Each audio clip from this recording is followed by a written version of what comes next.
بسم اللہ الرحمن الرحیم۔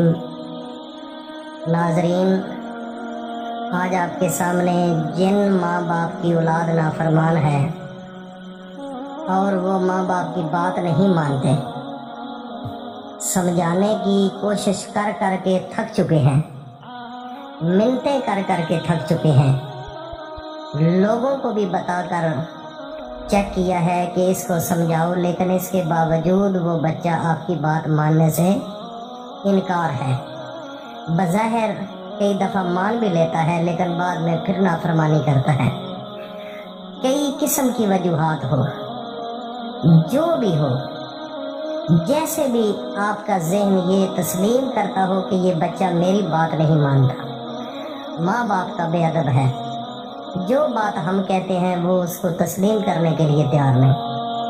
تو میرے بھائیوں اور دوستوں، میری ماں بہنوں بیٹیوں، آج خاص وظیفہ آپ کو بتاؤں گا۔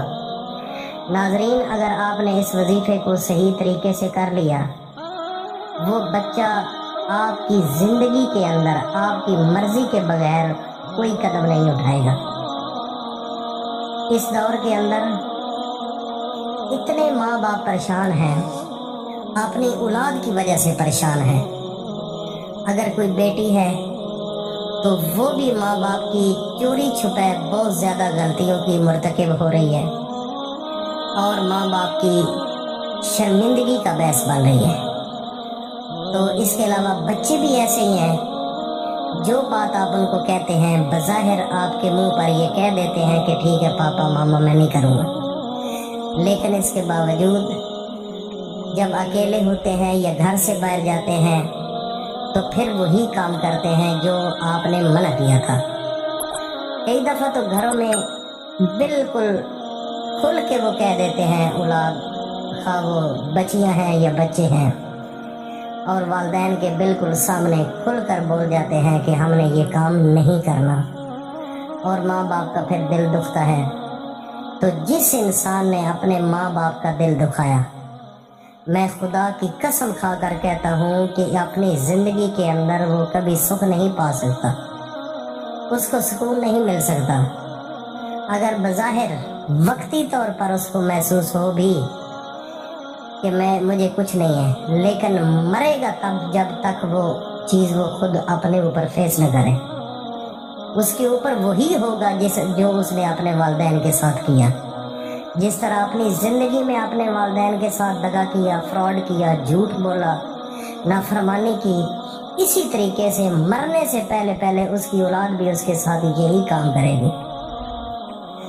تو اس لیے ناظرین، آج کا وظیفہ بہت اہم وظیفہ ہے۔ اس بچے کا یا بچی کا نام لے کر یہ وظیفہ کرنا ہے، اور وظیفہ بتانے سے پہلے ایک میرے اللہ کا حکم ہے کہ میرے نبی حضرت محمد مصطفیٰ پر درود پڑھو۔ میں بھی پڑھتا ہوں اور میرے فرشتے بھی پڑھتے ہیں، اے ایمان والو تم بھی پڑھو۔ اس لیے میرے بھائیوں اور دوستوں، سب سے پہلے وظیفہ بتانے سے پہلے ایک دفعہ اپنے سونے نبی حضرت محمد مصطفیٰ پر درود پڑھتے ہیں، اور اس کے بعد پھر وظیفے کی جانب چلیں گے۔ اللہم صلی علی محمد وعلی آل محمد کما صلیت علی ابراہیم وعلی آل ابراہیم انک حمید مجید۔ اللہم بارک علی محمد وعلی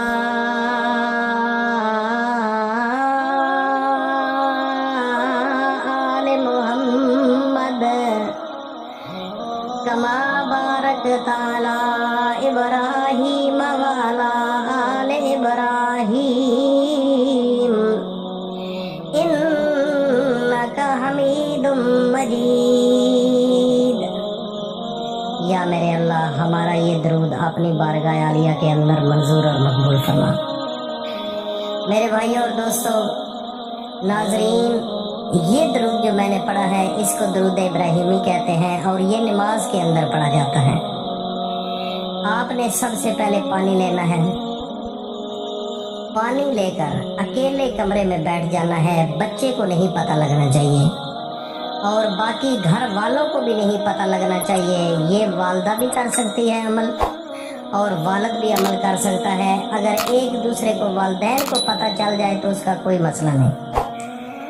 अपनी औलाद को ये अमल नहीं बताना करने से पहले और बाद में भी। तो आपने थोड़ा सा पानी रख लेना है अपने पास, अल्लाह को बिल्कुल सामने हाजिर नाज़र समझना है। अल्लाह मेरा वो है जो बंदे के, इंसान के दिल की गहराइयों को जानता है कि ये बंदा कितना मुझे याद कर रहा है, किस नज़रिए के साथ मुझे मोहब्बत से पुकार रहा है, कितनी मोहब्बत है इसके दिल के अंदर। तो ये मेरा अल्लाह सब कुछ जानता है। तो आपने पानी के ऊपर सामने रख कर 11 मरतबा दरूद शरीफ पढ़ना है। यही दरूद इब्राहिमी। अगर फ़र्ज़ किया आपको ये दरूद नहीं आता तो कोई भी दरूद अगर आपको आता है तो वो भी पढ़ सकते हैं। इसके बाद आपने 11 मरतबा सूरत अखलास को पढ़ना है। सूरत अखलास होती है कुल हुवल्लाहु अहद अल्लाहुस समद लम यलिद वलम यूलद वलम यकुल लहू कुफुवन अहद। ये मेरे अल्लाह की सूरत अखलास है और इसके अंदर मेरे अल्लाह की इतनी शान है, खुदा की कसम अगर इसको समझें तो इंसान की ज़िंदगी के अंदर इंसान के रोंगटे खड़े हो जाए। इतनी इसके अंदर हिकमत है और अल्लाह ने बड़ी ये ताकतवर सूरत है और जो अपने नबी को तोहफा दिया और मेरे नबी ने अपनी उम्मत को दे दिया। तो ये आपने 11 मरतबा पढ़ना है सूरत अखलास को और फिर 3 मरतबा आयतुल कुर्सी को पढ़ना है और आखिर में फिर 11 दफ़ा दरूद शरीफ पढ़कर उस पानी पर अपने उस बच्चे का नाम लेकर दम कर लेना है और उस पानी को अपने हाथों में पकड़कर रखना है इस अमल को करते हुए और उसके ऊपर दम करना है और उस बच्चे का नाम लेना है और साथ ही उसकी वालदा का भी नाम लेना है। मसलन अगर कोई इब्राहिम नाम है तो उसकी वालदा का नाम फातिमा है तो आपने ये कहना है कि इब्राहिम फातिमा का बेटा। अगर कोई बेटी है तो वो भी आप ना ले सकते हैं नाम, तो आपने उसका नाम लेकर उसके ऊपर दम कर देना है और इस पानी को उस बच्चे या बच्ची को आपने बताना नहीं कि मैंने ये दम किया हुआ पानी आपको पिला रहा हूँ और आपने वो पानी पिलाना है, उसको पता भी ना चले। अगर आपके घर पानी का कोई वैसे कूलर है या जग है उसमें डाल लो। 3 दिन के अंदर अंदर आपने ये अमल करना है। 3 दिन वही पानी 3 दिन पिलाना है थोड़ा थोड़ा करके और वो पानी सेव कर लेना है। तो मेरे भाई, मेरी माँ, बहनों, बेटियों, मेरे जितने सुनने वाले नाज़रीन हैं, मैं उनको ये बड़ी वसूख के साथ कहना चाहता हूँ कि वो बच्चा आपका ताबेदार ऐसे बनेगा कि आपकी मर्जी के बगैर कोई कदम नहीं उठाएगा, खा वो बच्ची है या बच्चा है। अक्सर देख लें इस मुआशरे के अंदर बच्चों को संभालना इंतहाई मुश्किल है। अगर आपने ये अमल कर लिया और इतना पाकीज़ा, मुक़द्दस और ताकतवर और मुजर्रब ये वजीफ़ा है, अगर आपने सिद्के दिल के साथ, यकसुई के साथ और कामल ईमान और यकीन के साथ इस अमल को कर लिया, मेरे भाई सिर्फ 1 दफ़ा ये अमल करोगे, मेरी माँ, बहनों, बेटियों, 1 दफ़ा आपके अमल से उस बच्चे की सारी लाइफ चेंज हो जाएगी, उसकी ज़िंदगी बदल जाएगी, उसकी सोच बदल जाएगी, उसका किरदार बदल जाएगा, उसकी आंखों के नज़ारे बदल जाएंगे, उसकी ज़बान पर शीरी आ जाएगी। 1 दफ़ा अमल करके देखो मेरे भाई और बहनों, आप हमेशा मुझे याद करोगी और मेरे लिए दुआ कर दीजिएगा। अल्लाह पाक हम सब का हामी नासर हो। अस्सलामु अलैकुम रहमतुल्लाहि व बरकातहू।